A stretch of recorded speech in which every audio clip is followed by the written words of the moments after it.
Boa tarde, senhor presidente, senhores vereadores, senhoras vereadoras, senhores e senhoras. Bom, eu quero tratar de dois assuntos nessa minha intervenção agora.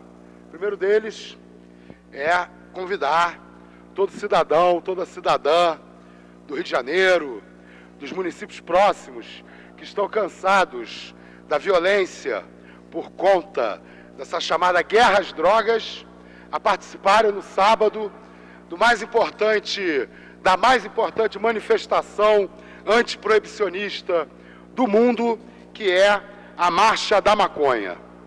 A Marcha da Maconha, ela acontece sempre com a data internacional do primeiro sábado de maio, portanto agora, dia 7 de maio. Então, em todo o mundo, serão mais de 400 cidades, de mais de 30 países, marchando em defesa da legalização da maconha. Aqui no Rio de Janeiro, esse ano nós estaremos seguindo o calendário mundial. A concentração da Marcha da Maconha começará às 14h20 no Jardim de Alá e a caminhada começa às 4h20 em direção ao Arpoador. No Brasil, como já é tradição, nós inauguramos esse fim de semana o Maio Verde. Teremos edições da Marcha da Maconha em todos os fins de semana de maio, em cerca de 40 cidades do Brasil. Nós que participamos da Marcha da Maconha, defendemos que a proibição não funciona, que a proibição provoca violência, que a proibição provoca corrupção e que a proibição impede a sociedade de regular e de controlar as substâncias ilícitas.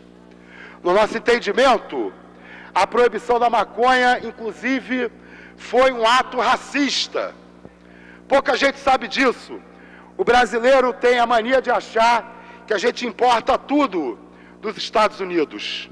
Mas a primeira legislação no mundo a proibir a maconha é uma legislação da cidade do Rio de Janeiro, que em 1830, o Código de Posturas da cidade do Rio de Janeiro estabeleceu a proibição para os escravos e outras pessoas do pito do pango, que era como se chamava fumar maconha naquele período. O Brasil, no início da República, chegou a ter na cidade do Rio de Janeiro uma delegacia de polícia chamada Inspetoria de Tóxicos e Mistificações, porque era o mesmo delegado de polícia que era responsável por reprimir o uso da maconha, também era responsável por prender o pai de santo, por prender o capoeirista, por prender até o vendedor de angu, prendeu o sambista. A cultura negra estava criminalizada no início do século XX.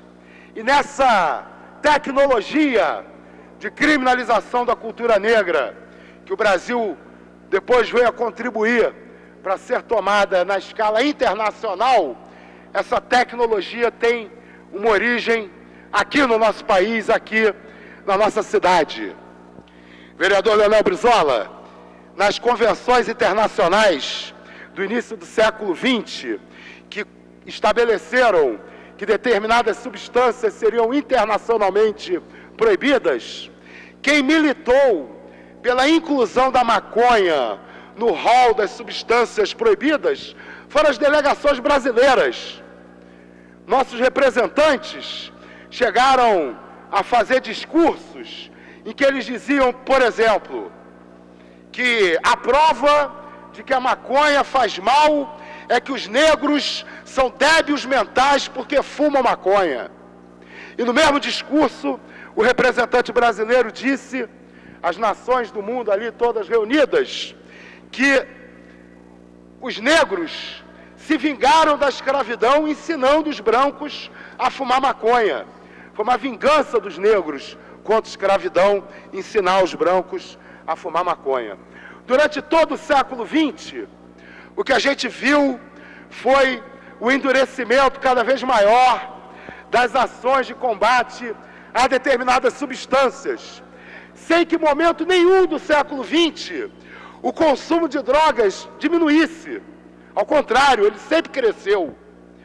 Durante todo o século XX, todo o período de radicalização do proibicionismo, a diversidade de drogas ilegais aumentou, como se a proibição tivesse, no final das contas, o efeito contrário do que era pretendido, que era, ao invés de desestimular o mercado daquelas drogas proibidas, a proibição gerou uma taxa de lucro tão extraordinária para esse mercado de drogas ilícitas, que ele apenas cresceu durante o século XX.